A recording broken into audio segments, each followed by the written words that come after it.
అండి అందరికీ. AP history MCQ సిరీస్ని చూస్తున్నాం కదా. ఇంకా ఎవరైనా ప్లేలిస్ట్ కనుక చూడకపోతే ఒకసారి వెళ్ళి చెక్ చేయండి. చాప్టర్ వైజ్ ఎంసీక్యూస్ అనేవి మీకు అక్కడ కనిపిస్తాయి. ఆల్రెడీ లాస్ట్ వీడియోలో మనం తూర్పు చాళుక్యుల గురించి చూసాము. తూర్పు చాళుక్యుల నుంచి బిట్స్ అనేవి కన్ఫర్మ్గా వస్తాయండి మెయిన్స్లో. కాబట్టి బిట్స్ అనేవి చూస్తాం, చాలా ఇంపార్టెంట్. లాస్ట్ వీడియోలో మనం పార్ట్ 1 గురించి చూసాము, అది కూడా డిస్క్రిప్షన్లో ఇస్తాను, ఒకసారి వెళ్ళి చెక్ చేయండి. ఈ వీడియోలో మనం పార్ట్ 2 తూర్పు చాళుక్యుల గురించి చూద్దాము. లేట్ చేయకుండా వీడియోలోకి వెళ్ళిపోదాము. ఫస్ట్ క్వశ్చన్, తెలుగులో మొట్టమొదటి ప్రాచీన గద్య శాసనం ఏది? కలమల్ల, విప్పర్ల, అద్దంకి, నందంపూడి. దీన్ని సరిగ్గా అబ్జర్వ్ చేయండి. ప్రాచీన గద్య శాసనం గురించి అడుగుతున్నాడు. కరెక్ట్ ఆన్సర్ వచ్చి ఆప్షన్ 1 కలమల్ల. నెక్స్ట్ క్వశ్చన్ చూద్దాం.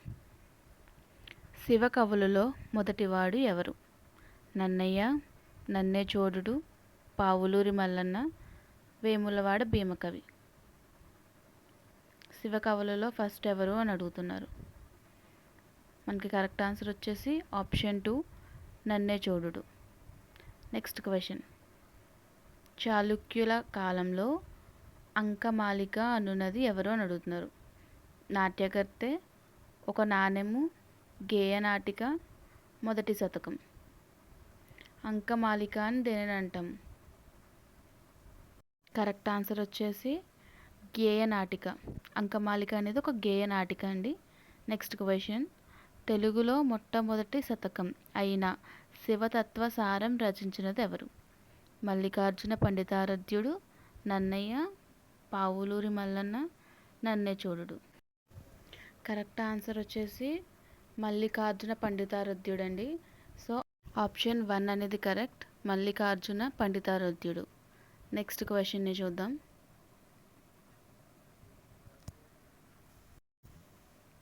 చెల్లవ్వ ఎవరి ఆస్థాన నర్తకి? గునగ విజయాదిత్యుడు, చాళుక్య భీముడు, రాజరాజ నరేంద్రుడు, నన్నెచోడుడు. చెల్లవ్వ అనేది ఒక నర్తకి అండి. ఎవరి ఆస్థానంలో నర్తకిగా పనిచేసింది అని చెప్పని అడుగుతున్నారు. కరెక్ట్ ఆన్సర్ వచ్చేసి ఆప్షన్ 2 చాళుక్య భీముడు అండి. చాళుక్య భీముని ఆస్థానంలో చెల్లవ్వ ఒక నర్తకి కింద పనిచేసింది. నెక్స్ట్ క్వశ్చన్ని చూద్దాం. ఏ శాసనంలో మొట్టమొదటిసారిగా సీసపద్యం ఉపయోగించబడినను? ధర్మవరం, కందుకూరి, అద్దంకి, నందంపూడి. సీసపద్యం అంటే ఏ శాసనంలో మొదటిసారిగా ఉపయోగించారు అని అడుగుతున్నారు. ఆన్సర్ వచ్చేసి ఆప్షన్ 2 కందుకూరి శాసనం. కందుకూరి శాసనంలో మొదటిసారిగా సీసపద్యాన్ని ఉపయోగించడం జరిగిందండి. నెక్స్ట్ క్వశ్చన్ని చూద్దాం. బాలభారతం ఎవరి కాలంలో వ్రాయబడినది?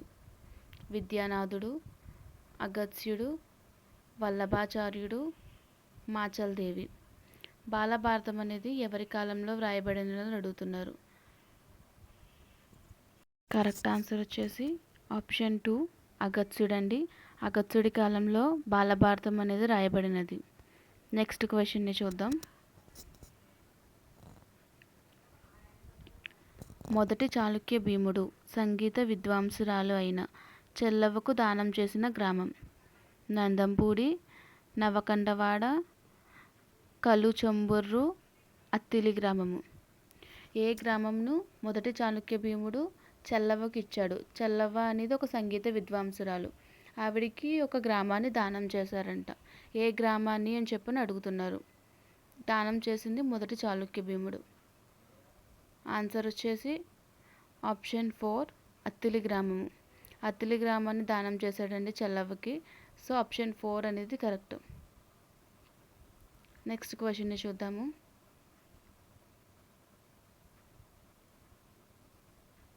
పండిత కామధేనువు అను బిరుదు గల తూర్పు చాళుక్య రాజు ఎవరు?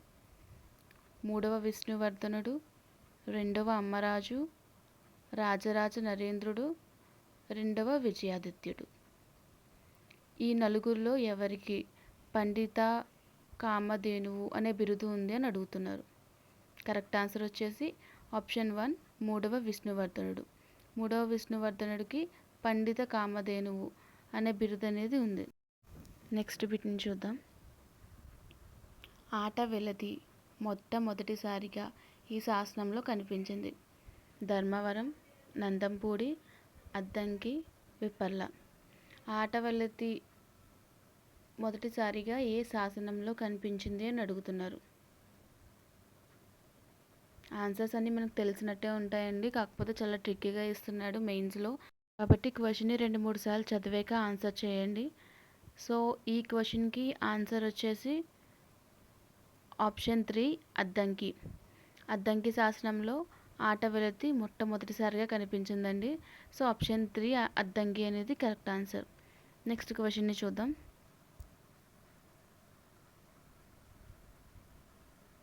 ఈ క్రింది వానిలో తెలుగులో మొదటి వచన శాసనం ఏది? నందంపూడి, విప్పర్ల, అద్దంకి, ధర్మవరం.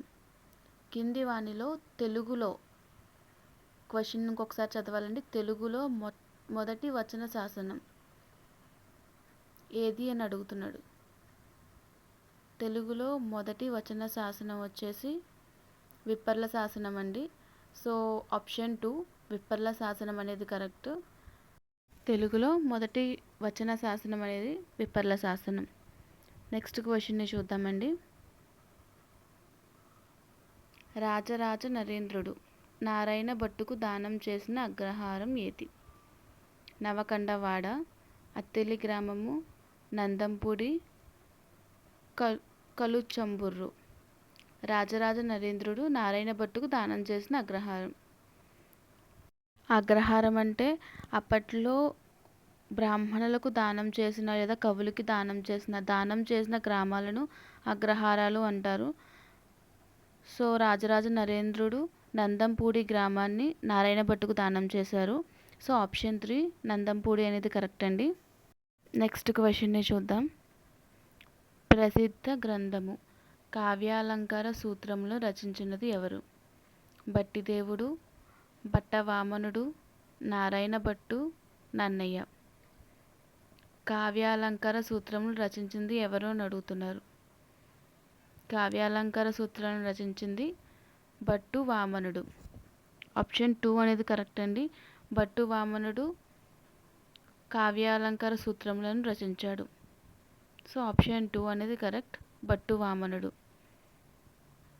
Next question. వేంగి చాళుక్యులకు సంబంధించి ఈ క్రింది వానిలో సరి అయినది గుర్తింపుము. కృష్ణా గోదావరి మధ్యనున్న వేంగి దేశం వారికి ప్రధాన స్థావర వటం చేత వారి వంశాన్ని వేంగి వంశం అంటారు. కరెక్టేనండి. వీరి మధ్య ఉన్న వేంగి దేశంని వీరు పరిపాలించారు కాబట్టి వీరి వంశాన్ని కూడా వేంగి వంశం అంటారు. ఫస్ట్ది కరెక్టే. నెక్స్ట్ వచ్చి కర్ణాటకలోని బాదామి నుండి విస్తరించి తీరాంధ్రాన్ని ఆక్రమించుకున్న ఈ వంశస్థులు క్రీస్తు శకం 624 నుంచి 1075 వరకు సుమారు 4.5 శతాబ్దాల కాలం పాలించారు. తూర్పు చాళుక్యులు చాలా గొప్పవారండి. వీళ్ళు 4.5 శతాబ్దాల కాలం పాలించారు. సో ఆప్షన్ బి అనేది కూడా కరెక్టే. హరితి పుత్ర అనే మాతృ సంజ్ఞ ధరించే ఆచారాన్ని శాతవాహనులు, ఇక్ష్వాకులు, కదంబులు మొదలైన దక్షిణ ప్రాంతపు రాజవంశంలో వీళ్ళకున్న పోలికలు సూచిస్తున్నాయి. అవునండి, ఈ సి కూడా కరెక్టే. కుబ్జ విష్ణువర్ధనుడు క్రీస్తు శకం 617 నుంచి క్రీస్తు శకం 624 వరకు రెండో పులకేసి ప్రతినిధిగా ఉండి క్రీస్తు శకం 624లో స్వతంత్రుడయ్యాడు. ఇది కరెక్టేనండి. ముందు పులకేసికి ప్రతినిధిగా ఉండి పరిపాలించాడు వేంగిని. దాని తర్వాత స్వతంత్రుడయ్యాడు 624లో. సో ABCD ఈ 4 కరెక్టేనండి. తూర్పు చాళుక్యుల గురించి సరి అయినది అడిగాడు కాబట్టి ఈ 4 కరెక్టే. ఇక్కడ ABCD ఉన్న ఆప్షన్ 4 ABCD అనేది కరెక్ట్. నెక్స్ట్ క్వశ్చన్ని చూద్దామండి. ఎవరిని చెండ చాళుక్యులు అని అంటారు? బాదామి చాళుక్యులు, తూర్పు చాళుక్యులు, వేములవాడ చాళుక్యులు, ముదిగొండ చాళుక్యులు. చెండ చాళుక్యులు అని ఎవరిని అంటారు? చెండ చాళుక్యులు అని తూర్పు చాళుక్యులని అంటారండి. సో ఆప్షన్ 2 తూర్పు చాళుక్యులు అనేది కరెక్ట్ ఆన్సర్. నెక్స్ట్ క్వశ్చన్ వచ్చేసి తూర్పు చాళుక్యుల కాలం నాటి మొదటి తెలుగు శాసనమైన విపర్ల శాసనం వేయించింది ఎవరు? కుబ్జ విష్ణువర్ధనుడు, జయసింహ వల్లభుడు, రెండవ పులకేశి, రెండవ విజయాదిత్యుడు. తూర్పు చాళుక్యుల కాలం నాటి మొదటి తెలుగు శాసనం అంటే అండి, మొదటి తెలుగు శాసనం వచ్చేసి విపర్ల శాసనం. వేయించినది ఎవరు అని అడుగుతున్నారు. కరెక్ట్ ఆన్సర్ వచ్చేసి ఆప్షన్ 2 జయసింహ వల్లభుడు. ఈయన విప్పర్ల శాసనంను వేయించారు. నెక్స్ట్ క్వశ్చన్ని చూద్దాం. సర్వసిద్ధి పట్టణమును నిర్మించిన తూర్పు చాళుక్యరాజు ఎవరు? కుబ్జ విష్ణువర్ధనుడు, మొదటి జయసింహ వల్లభుడు, రెండవ పులకేశి, మూడవ విష్ణువర్ధనుడు. సర్వసిద్ధి పట్టణంను నిర్మించిన తూర్పు చాళుక్యరాజు ఎవరు అని అడుగుతున్నారు. కరెక్ట్ ఆన్సర్ వచ్చేసి ఆప్షన్ 2 మొదటి జయసింహ వల్లభుడు అండి. మొదటి జయసింహ వల్లభుడు సర్వసిద్ధి పట్టణమును నిర్మించాడండి. సో ఆప్షన్ 2 మొదటి జయసింహ వల్లభుడు అనేవాడు కరెక్ట్ ఆన్సర్. నెక్స్ట్ క్వశ్చన్ వచ్చేసి బిక్కవోలు, దాన్నే బిరుదాంతకప్రోలు అంటారు. ఈ పట్టణాన్ని నిర్మించిన చాళుక్య రాజు ఎవరు అని అడుగుతున్నారు. మూడవ విజయాదిత్యుడు, రెండవ విజయాదిత్యుడు, విమలాదిత్యుడు, ఏడవ విజయాదిత్యుడు.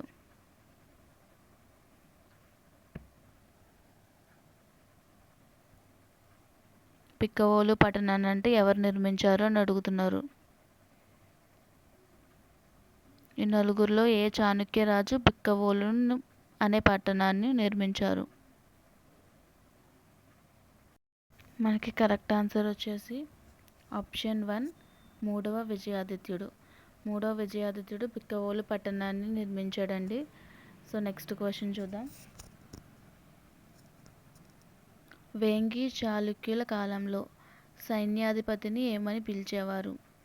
ఊర్వవుండ, మహాతలవర, మాండలికుడు, నంది విగ్రహాధికారి. వేంగి చాళుక్యుల కాలంలో సైన్యాధిపతిని ఏమని పిలిచేవారు అని అడుగుతున్నారు. ఇలాంటి క్వశ్చన్స్ అనేవి రిపీటెడ్గా అడుగుతున్నాడండి. మెయిన్లో సైన్యాధిపతిని, అక్కడ ఉన్న అధికారులను ఏమని పిలిచేవారో వీటిని అయితే రివిజన్ బాగా చేయాలి. ఈ క్వశ్చన్కి వచ్చేసి ఆన్సర్ 4 నంది విగ్రహాధికారి. తూర్పు చాళుక్యుల కాలంలో సైన్యాధిపతిని నంది విగ్రహాధికారి అని పిలిచేవారు. నెక్స్ట్ క్వశ్చన్ వచ్చేసి త్రిపుర మత్య మహేశ్వర అనే బిరుదు పొందిన తూర్పు చాళుక్య రాజు ఎవరు? రెండవ విజయాదిత్యుడు, రాజరాజ నరేంద్రుడు, మొదటి చాణుక్య భీముడు, మూడవ విజయాదిత్యుడు. త్రిపుర మర్త్య మహేశ్వర. బిరుదులు కూడా చూసుకోవాలండి, చాలా ఇంపార్టెంట్. బిరుదుల గురించి బాగా అడుగుతున్నాడు ఈ మధ్య. ఈ నలుగురిలో ఈ బిరుదు పొందిన తూర్పు చాళుక్యరాజు ఎవరు అని అడుగుతున్నాడు. ఆన్సర్ వచ్చేసి ఆప్షన్ 4 మూడవ విజయాదిత్యుడు. Next question. స్థల మహత్యాలు అంటే ఏమిటి? న్యాయాధికారులు తీర్పులు, కుల నియమాలు, నగరం యొక్క కార్యకలాపాలు, స్థానిక దేవతల గురించి కథలు. స్థల మహత్యాలు కొంచెం మీరు సరిగ్గా ఆలోచిస్తే కనుక స్థల అంటే అక్కడున్న స్థలం, మహత్యాలు అంటే స్టోరీస్, స్థలంలో అక్కడున్న దేవతల గురించి కథలు అని చెప్పని మనకి ఈజీగా అర్థమవుతుంది. కొంచెం కామన్ సెన్స్తో యూజ్ చేసి ఆలోచిస్తే స్థల మహత్యాలు అంటే ఏమిటి? స్థల మహత్యాలు అంటే స్థానిక దేవతల గురించి కథలు. సో ఆప్షన్ 4 స్థానిక దేవతల గురించి కథలు అనేది కరెక్ట్ ఆన్సర్. నెక్స్ట్ క్వశ్చన్ని చూద్దాం.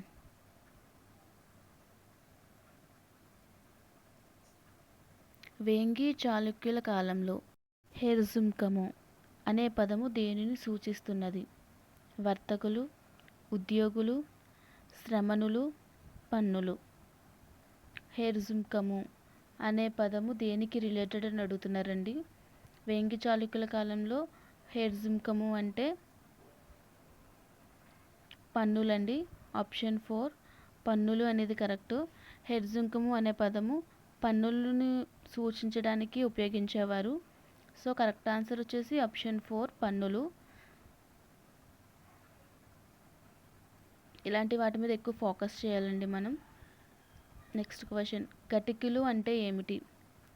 బౌద్ధ మత శాఖలు, విద్యా కేంద్రాలు, దేవాలయాలు, జైనుల బసదులు. ఆల్రెడీ పార్ట్ 1 చేశానని చెప్పాను కదండి తూర్పు చాళుక్యుల్లో. అందులో ఈ క్వశ్చన్ ఉంది. అది చూసుంటే కనుక దీనికి ఈజీగా ఆన్సర్ చేయగలరు మీరు. పార్ట్ 1 వీడియో చూసాక ఈ క్వశ్చన్కి ఆన్సర్ని కమెంట్ బాక్స్లో కమెంట్ చేయండి. ఎంసీక్యూ సిరీస్ అనేవన్నీ చాలా కష్టపడి రెడీ చేస్తున్నామండి. సో మీ సపోర్ట్ అనేది మాకుంటే ఇలా ఎంసీక్యూ సిరీస్ని ఇంకా కంటిన్యూ చేయగలం. మొత్తం సిలబస్ మొత్తం చేస్తామండి ఎంసీక్యూ సిరీస్. మీరు చేయాల్సిందల్లా జస్ట్ సబ్స్క్రైబ్ చేయండి, ఒక లైక్ అయితే ఇవ్వండి. నెక్స్ట్ వీడియోలో కలుద్దాం. బాయ్ అండి.